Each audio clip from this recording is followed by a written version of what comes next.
scrambling and scraping for shit. I like that. You know, I'm practicing. Yeah. That's my brother right here from day one. We used to wake up and, damn, pause, but like, check this out. We got motherfucking Ciroc. Damn, we got all this nigga, and y'all want Diddy to come to my room. He ain't even brought no Ciroc. I don't want that old ass nigga around me. He an old ass bitch. T.I.'s incredible talent as a rapper, the fact that the Atlanta MC was already in his 40s, is a testament to his longevity in the rap game and puts him in elite company with artists like Pusha T, Cameron, and Kanye West.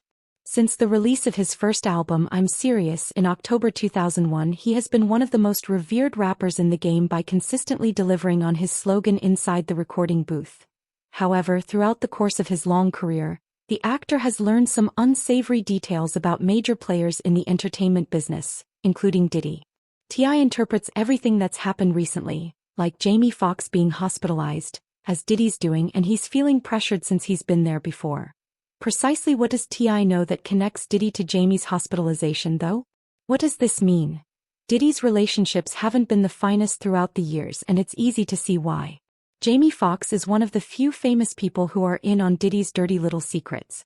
Foxx was a regular at Diddy's crazy sex parties in the 90s, and it appears the actor let the cat out of the bag, putting his health in jeopardy. Sexy right now. What's up, Mike? Get a look at it, people. Baby. Come on, man, let's get these ladies over here. Let's do it. How about the boss out? The comedian's comments about the producer's crazy parties led Atlanta rapper T.I. to conclude that Diddy is to blame for Jamie's illness. The 53-year-old New Yorker made his fortune in the areas of fashion, film, television, liquor branding, and of course, music.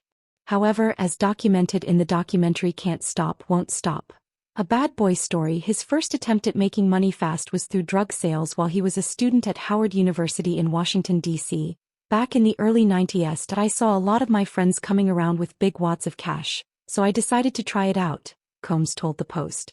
In a sense, it was in his genes. His father, Melvin, did the same hustle and was killed in a drug deal gone wrong when Combs was a toddler. But it didn't take long for Puffy to realize street life was not for him. I went out on this trip in Maryland, but when I got there, within about 5 minutes, somebody yelled, "Jump out!" A warning of undercover police. So I started to run, he recalled. There were helicopters. They were trying to break down doors. After that, I told God he didn't have to worry about me going down that road. Puff established a music career and quickly became wealthy. Then the celebration started, and T.I. claims that's when Jamie Foxx came in. Foxx recently appeared on Hot 97, and as charming as ever, he shared a bunch of humorous anecdotes from his life. Foxx, who supposedly took inspiration from Hugh Hefner and revered the man from a young age, talked about his life of partying and the legendary throwdowns he used to put together. After quickly mentioning the ladies who had been in his life and putting to rest allegations of his association with Oprah, he also admitted that he and Diddy went out drinking frequently. He then revealed that he saw the darker side of the record boss on several occasions. I would show up to the party in my little town car. This town, I grabbed me a town car so I could skirt. Puffed it. Before he reached the top of the entertainment industry in the early 2000s, he was a stand-up comedian with some success, a degree in music, and a burning ambition to combine his two loves. Foxx, then a rising comedian, details the networking strategies he utilized to begin his music career in an episode of author and investor Tim Ferriss' podcast that I was the first social media guy without social media, Foxx told Ferriss. Foxx kept track of every contact he had and actively sought out anyone who could help further his career, provided he had anything of value to offer in return. Diddy was one of the men who did that well. Puff say this party, Playboy, this party right here, I see $1.5 million. I said, what? You spent $1.5 million on this party? Foxx tried stand-up comedy after completing his studies at Elliott International University in San Diego and was immediately hooked.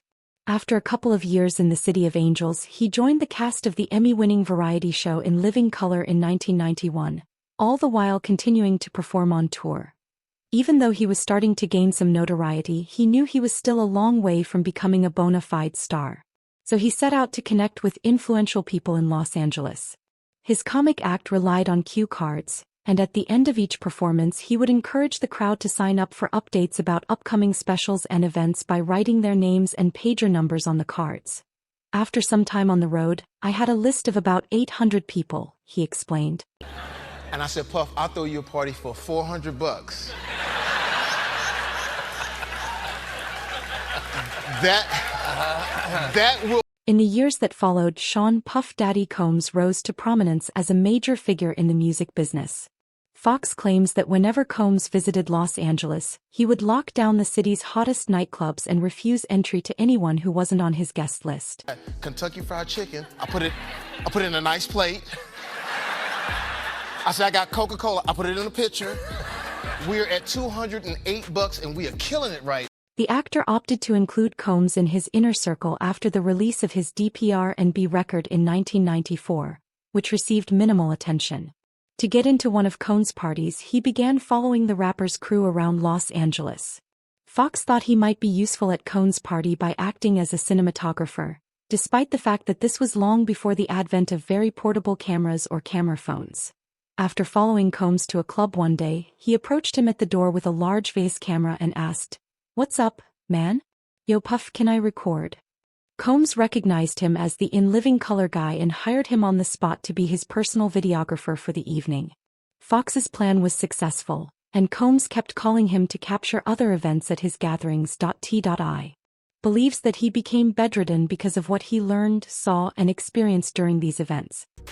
Puff and Tupac was like a couple, seemed like to me. It was just a lot of weird shit going on, you know what I'm saying? The vibes ain't there. I guess that's what Tupac was talking about, the Illuminati and shit. Puff and Tupac were like a couple, it seemed to me. It was just a lot of weird, underturned going on, you know what I'm saying? The vibes ain't there. I guess that's what Tupac was talking about, the Illuminati and underturners. Fox claims that he met Combs in 2001 while filming one of Combs' parties in Philadelphia. "Yo Muddy, you know how much this party cost? It cost $1 million for this party," Fox said. He then told Combs that he could throw him basically the same party at his house in LA for just $400. Combs accepted Fox's challenge. A few weeks later, the young actor and burgeoning singer reached out to everyone he had ever met, from socialites to celebrities who had attended his performances. At this gathering, Fox employed yet another networking strategy that would eventually yield chart-topping singles. By 2001, with his career as a comedian and actor well established, he was able to purchase a nice house complete with a tiny recording studio. He says he invited guests like Snoop Dogg into the studio to mess around because he had hundreds of people at his house for a celebration for Puff Daddy. He transformed a joke into a regular occurrence by inviting famous musicians he met at his house for a party and then having them record some new songs in his studio. So I turned that into a show, in a sense, to where I would just have different people. I would host and try to get my music going, he narrates. I had engineers from all over the city dialing in so that when real artists came, they wouldn't think this was just some comedian round. Kanye West, who had already established himself as a successful producer, was among these musicians. In 2003, when he prepared to release his first album as a rapper, Fox's friend and music industry executive Brian Prescott introduced them. The Through the Wire hitmaker invited Fox into the studio and informed him about a song he was working on with the rapper Twista that he thought Fox would be a good fit for. While West was singing the chorus of what would become Slow Jams, Fox began singing it in a more traditional R&B style. "What the are you doing?" West asked, according to Fox. After much back and forth about the value of R&B vocals, Fox ultimately decided to follow West's lead and feature in the finished song. Fox claims that because he was unhappy with his vocal performance, he wasn't paying much attention to the song's success. His friend reminded him after the single's December release, "Remember that song you claimed was whack? It's the best in the country, hands down." Fox may be exaggerating his casual attitude toward the song for dramatic effect, but he claims that he had no idea it would prove to the world that he was capable of more than just comedy. As a result of its popularity, West and Fox worked together on a Grammy-winning song in 2005 called Gold Digger. Although he was able to make some money thanks to the connections he made at parties, he also learned certain things that put his life, and the lives of his loved ones, in jeopardy. So when we gonna get the chance to, to kick it, like we can just hang out. We gotta kick it. This is Puff. Okay. You're telling me we gotta kick it, and he's like, "Yo, why don't we go?" It's not just a threat to Fox either. According to rumors, Puff and Drake got into it over the 0 to 100 instrumental back in 2014. The event was the latest in a series where Diddy got a little too turned up at the club, leading to chaos. When intoxicated, he becomes a total wreck. Whatever the hell went down between Diddy and J. Cole at the Ciroc Amaretto launch party, then the after-party at PhD at Dream downtown in New York City, was one of the strangest rumor-fueled stories to emerge. Diddy was reportedly enraged by Kendrick Lamar's King of New York line from Control, which had just been released a few weeks earlier. He tried to confront Kendrick and even spilled a drink on him at the party while visibly intoxicated. Cole, for whatever reason, tried to defend Kendrick but ended up in a confrontation with Puffy. He was subsequently ejected. From that point on, speculation ran rampant that a few months later, in October, Cole and Diddy appeared to be on good terms again after getting together and making light of the event in a video. Puffy still under the impression that there is a King of New York. T.I. As shocking theory on why Jamie Foxx's health issue was orchestrated by Diddy. In 2011 at the Compound nightclub, Diddy hyped up the crowd for the BET Hip Hop Awards weekend after-party. But then he saw someone with a glass of Grey Goose and hurled ice at him while mocking him over the PA system. T.I. Fresh out of federal prison, had to encourage Puff to calm down and let the man drink whatever he wanted. When even T.I. tells you to calm down, you know you've reached peak pettiness. Of course, it didn't sit well with Diddy, and since then the two rappers haven't really communicated well, except for the rare occasions when they've had to cooperate for the camera. Ask what T.I. claims is valid, then those close to Diddy have reason to be concerned. And that's it from us today. Until next time, bye. This version improves punctuation, sentence structure, and clarity while keeping the original tone intact.